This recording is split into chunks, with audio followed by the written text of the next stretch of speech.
ಹರೇ ಶ್ರೀನಿವಾಸ. ನಮಸ್ಕಾರ ಬಂಧುಗಳೇ.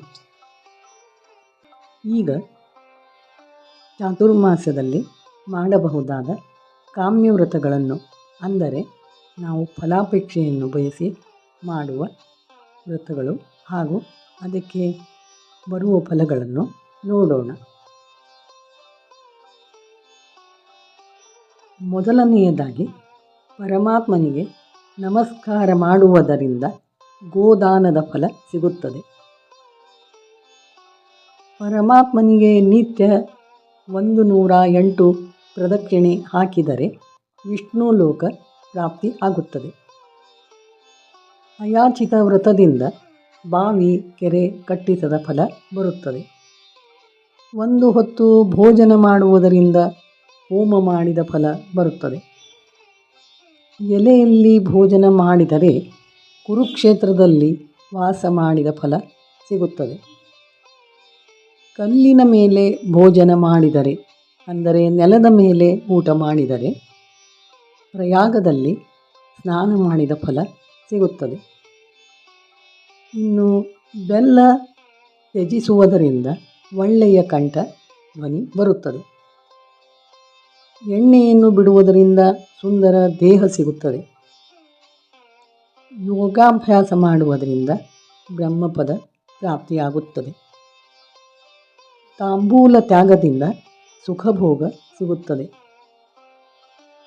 ಘೃತ ತ್ಯಾಗದಿಂದ ಆಕರ್ಷಕ ಸುಂದರ ದೇಹ ಸಿಗುತ್ತದೆ. ಶಾಖ ತ್ಯಾಗದಿಂದ, ಅಂದರೆ ತರಕಾರಿಗಳ ತ್ಯಾಗದಿಂದ ಪಕ್ವಾನ್ನ ಭೋಜನ ದೊರೆಯುತ್ತದೆ. ಹಾಲು, ಮೊಸರು, ಮಜ್ಜಿಗೆ ಇವುಗಳ ತ್ಯಾಗದಿಂದ ವಿಷ್ಣು ಲೋಕವು ಪ್ರಾಪ್ತಿಯಾಗುತ್ತದೆ. ಧಾರಣೆ ಪಾರಣೆ ವ್ರತದಿಂದ ಬ್ರಹ್ಮಲೋಕತ್ವ ಪ್ರಾಪ್ತಿ ಆಗುತ್ತದೆ. ಇನ್ನು ನೆಲದ ಮೇಲೆ ಮಲಗುವುದರಿಂದ ರಾಜತ್ವ ಪ್ರಾಪ್ತಿಯಾಗುತ್ತದೆ. ನಖ ಕೇಶಗಳ ಧಾರಣದಿಂದ ಪ್ರತಿದಿನ ಗಂಗಾ ಸ್ನಾನ ಮಾಡಿದ ಫಲ ದೊರೆಯುತ್ತದೆ.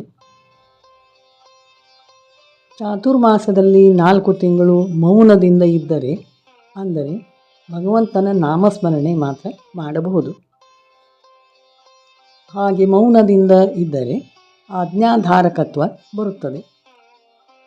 ಈ ರೀತಿ ಈ ಮೇಲಿನ ಎಲ್ಲ ವ್ರತಗಳನ್ನು ಆಷಾಢ ಏಕಾದಶಿ ದಿನ ಸಂಕಲ್ಪ ಮಾಡಿ ಕಾರ್ತೀಕ ಶುದ್ಧ ದ್ವಾದಶಿ ದಿನದಂದು ಮುಗಿಸಿ, ಇವುಗಳ ಉದ್ಯಾಪನೆಯನ್ನು ಕಾರ್ತೀಕ ಪೂರ್ಣಿಮೆಯಂದು ಮಾಡಬೇಕು. ನಂತರ ಮಾಡಿದ ಎಲ್ಲ ವ್ರತಗಳನ್ನು ಭಾರತೀರಮಣ ಮುಖ್ಯ ಪ್ರಾಣಾಂತರ್ಗತ ಶ್ರೀ ಕೃಷ್ಣಾರ್ಪಣಮಸ್ತು ಎಂದು ಪರಮಾತ್ಮನಿಗೆ ಸಮರ್ಪಿಸಬೇಕು. ಮತ್ತಷ್ಟು ವಿಷಯಗಳನ್ನು ನಮ್ಮ ಮುಂದಿನ ವಿಡಿಯೋದಲ್ಲಿ ನೋಡೋಣ.